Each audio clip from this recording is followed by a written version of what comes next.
tempat biografi di sini. Kali ini kita akan ngebahas mengenai Nabi Muhammad SAW versi Michael Hart dari bukunya yang berjudul 100 Orang Paling Berpengaruh di Dunia Sepanjang Sejarah. Michael Hart memilih Muhammad SAW sebagai tokoh teratas dalam daftar paling berpengaruh di dunia. Mungkin mengejutkan sejumlah pembaca dan dipertanyakan oleh yang lain. Namun, dialah satu-satunya orang dalam sejarah yang berhasil baik dalam keagamaan maupun sekuler. Dari asal-usulnya yang bersahaja, Muhammad SAW mendirikan dan mengembangkan salah satu agama besar di dunia, serta menjadi pemimpin politik yang amat efektif. Saat ini, 13 abad pasca wafatnya, pengaruhnya masih sangat kuat dan merasuk. Mayoritas nama-nama dalam buku Michael Hart memiliki keuntungan karena lahir dan dibesarkan di pusat-pusat peradaban, negeri-negeri yang sangat berbudaya atau penting dari sisi politik. Sebaliknya, Muhammad SAW dilahirkan pada tahun 570 Masehi di kota Mekah, di sebelah selatan Arabia, yang pada masa itu merupakan sebuah wilayah terbelakang di dunia, jauh dari pusat-pusat perdagangan, seni, dan ilmu pengetahuan. Yatim piatu sejak berusia 6 tahun. Beliau dibesarkan dalam lingkungan yang bersahaja. Tradisi Islam berkisah bahwa beliau tidak dapat membaca atau menulis. Posisi ekonominya membaik ketika pada usia 25 tahun, dia menikahi seorang janda kaya. Meski begitu, kalau beliau mendekati usia 40 tahun, hanya ada sedikit indikasi yang dapat menunjukkan kebesaran beliau. Kebanyakan orang Arab pada saat itu menyembah berhala dan percaya pada banyak dewa. Tapi, ada sejumlah kecil orang Yahudi dan Nasrani di Mekah. Kemungkinan besar dari mereka lah Muhammad SAW pertama kali belajar tentang Tuhan yang Maha Esa dan Maha Kuasa yang menguasai seluruh alam raya. Ketika berusia 40 tahun, Muhammad SAW yakin bahwa Tuhan yang Maha Benar ini berbicara padanya melalui malaikat Jibril dan memilih beliau untuk menyebarkan agama yang benar. Selama 3 tahun, Muhammad SAW hanya berdakwah pada teman-teman dan rekan dekat beliau. Lalu, sekitar tahun 613 Masehi, beliau mulai berdakwah di depan publik. Seiring dengan bertambahnya pengikut-pengikut baru, pihak penguasa Mekah mulai menganggapnya sebagai gangguan berbahaya. Pada tahun 622 Masehi, karena khawatir dengan keselamatannya, beliau mengungsi ke Madinah, sebuah kota yang berjarak sekitar 200 mil di utara Mekah, di mana dia ditawari posisi yang memberinya kekuasaan politik yang cukup besar. Peristiwa ini disebut hijrah. Hijrah adalah titik balik kehidupan sang Rasul. Di Mekah, beliau hanya memperoleh sedikit pengikut. Di Madinah, beliau memperoleh lebih banyak pengikut dan segera mendapat pengaruh yang serta-merta menjadikan seorang penguasa absolut. Selama beberapa tahun berikutnya, seiring jumlah pengikut yang meningkat pesat, serangkaian pertempuran terjadi antara Madinah dan Mekah. Perang ini berakhir pada tahun 630 Masehi dengan kemenangan di pihak Muhammad SAW yang kembali ke Mekah sebagai penakluk. Di 2,5 tahun sisa hidupnya, beliau menyaksikan suku-suku Arab berbondong-bondong memeluk agama baru ini. Ketika Muhammad SAW wafat pada 632 Masehi, beliau merupakan penguasa di seluruh bagian selatan Arabia. Suku-suku Baduy Arab memiliki reputasi sebagai petarung yang tidak takut mati, tapi jumlah mereka sedikit, serta dihantui oleh perpecahan dan perang antar saudara. Itu sebabnya mereka bukan ancaman bagi tentara-tentara kerajaan di wilayah-wilayah pertanian yang mapan di utara yang jumlahnya lebih besar. Tapi, setelah Nabi Muhammad SAW mempersatukan mereka untuk pertama kalinya dalam sejarah, dan terinspirasi oleh kepercayaan mutlak mereka terhadap keesaan Tuhan, pasukan Arab kecil ini melakukan serangkaian penaklukan paling mengagumkan dalam sejarah manusia. Di timur laut Arabia, berdiri Imperium Neo-Persia yang diperintah oleh dinasti Sasanid. Di barat daya terletak Bizantium atau Kekaisaran Romawi Timur yang berpusat di Konstantinopel. Dari segi jumlah, orang-orang Arab bukanlah tandingan lawan-lawan mereka. Toh, di medan perang justru sangat berbeda.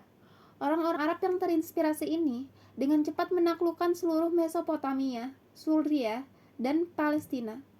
Sampai tahun 642 Masehi, Mesir dirampas dari tangan Kekaisaran Bizantium, sementara tentara Persia dihancurkan dalam perang-perang menentukan di Qadisiyah pada 637 Masehi dan Nehaven pada 642 Masehi.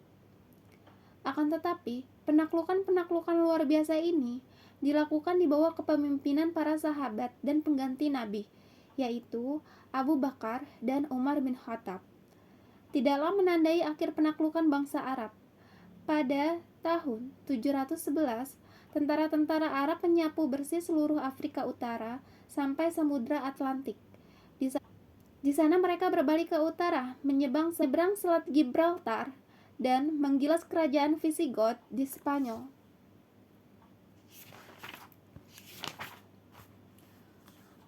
Untuk sesaat, tampaknya orang-orang Islam akan menaklukkan seluruh kerajaan Nasrani di Eropa.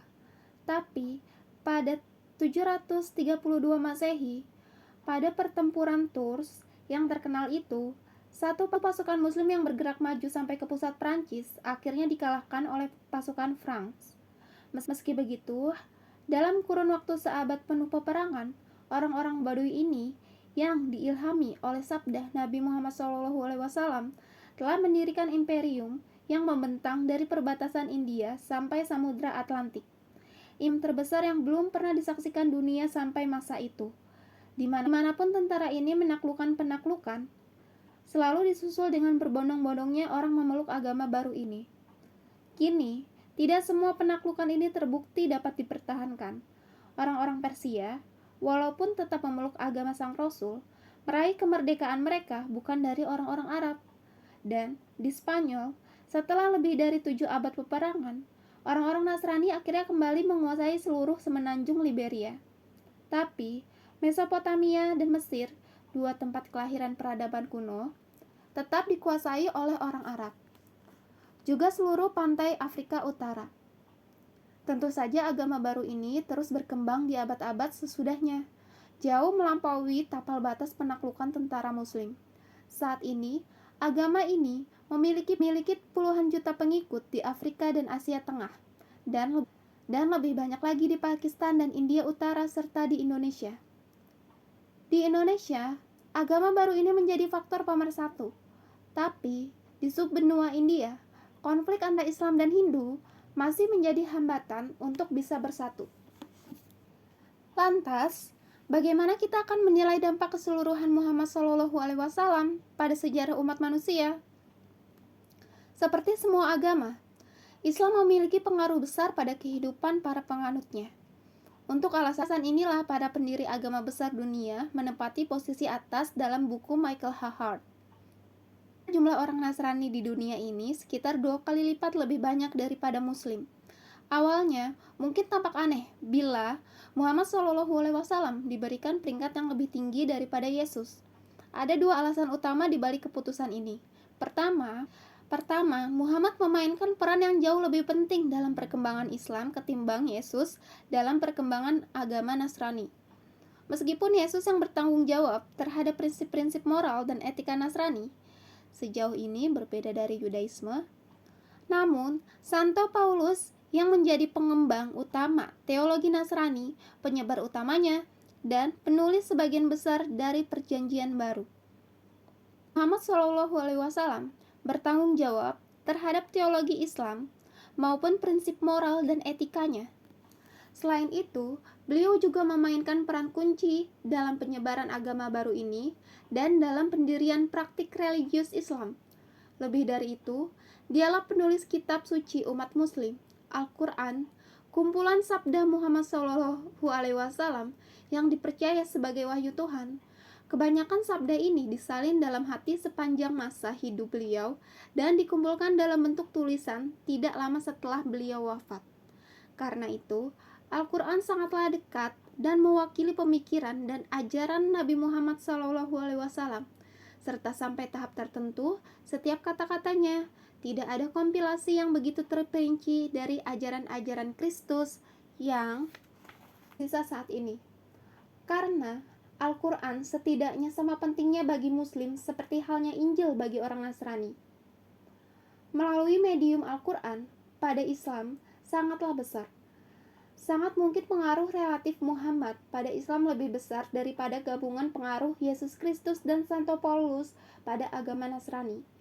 Dari sudut agama, tampaknya Muhammad SAW sama berpengaruhnya pada sejarah manusia seperti halnya Yesus. Lebih dari itu, Muhammad SAW tidak seperti Yesus, tidak hanya seorang pemimpin sekuler, bahkan sebagai kekuatan di balik penaklukan-penaklukan Arab. Dia mungkin merupakan pemimpin politik paling berpengaruh sepanjang sejarah. Dari begitu banyak peristiwa penting dalam sejarah, bisa saja orang berkata bahwa semua itu tidak terhindarkan dan akan tetap terjadi tanpa panduan pemimpin politik tertentu.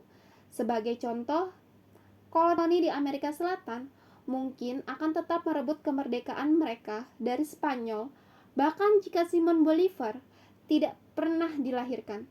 Tapi tidak demikian halnya dengan penaklukan Arab. Hal seperti ini tidak pernah terjadi sebelum Muhammad SAW, dan tidak ada alasan untuk mempercayai bahwa penaklukan-penaklukan itu akan terjadi tanpa kehadirannya. Satu-satunya penaklukan yang dapat disetarakan dengan ini dalam sejarah manusia adalah orang Mongol di abad ke-13, yang terutama disebabkan oleh pengaruh Genghis Khan. Tapi penaklukan-penaklukan ini, walaupun lebih luas daripada yang dilakukan oleh orang Arab, tidak terbukti permanen. Satu-satunya wilayah yang diduduki orang Mongol saat ini adalah yang mereka duduki sebelum masa Genghis Khan. Jauh berbeda dengan penaklukan-penaklukan orang Arab, dari Irak sampai Maroko, terbentanglah jalinan negara-negara Arab yang dipersatukan bukan hanya oleh keyakinan mereka terhadap Islam, melainkan juga oleh bahasa, sejarah, dan budaya Arab. Sentuhan dalam agama Islam dan fakta bahwa kitab ini ditulis dalam bahasa Arab mungkin mencegah bahasa Arab terpecah menjadi dialek-dialek yang tidak saling dimengerti, yang mungkin saja terjadi dalam 13 abad berikutnya. Perbedaan dan perpecahan antar negara Arab ini tentu terjadi. Namun, perpecahan parsial ini tak boleh membutakan mata kita dari unsur-unsur penting persatuan yang terus bertahan. Sebagai contoh, baik Iran maupun Indonesia, keduanya merupakan negeri penghasil minyak dan beragama Islam. Tidak ikut bergabung dalam embargo minyak pada musim dingin 1973 sampai dengan 1974. Bukan kebetulan bahwa negara Arab dan hanya negara Arab yang berpartisipasi dalam embargo ini. Di sini kita dapat melihat bahwa penaklukan-penaklukan Arab di abad ke-7 terus memainkan peran penting dalam sejarah manusia, bahkan sampai saat ini. Ini merupakan kombinasi tidak tertandingi dari pengaruh sekuler dan religius yang Michael Hart rasa membuat Muhammad SAW lakukan sebagai tokoh paling berpengaruh dalam sejarah umat manusia.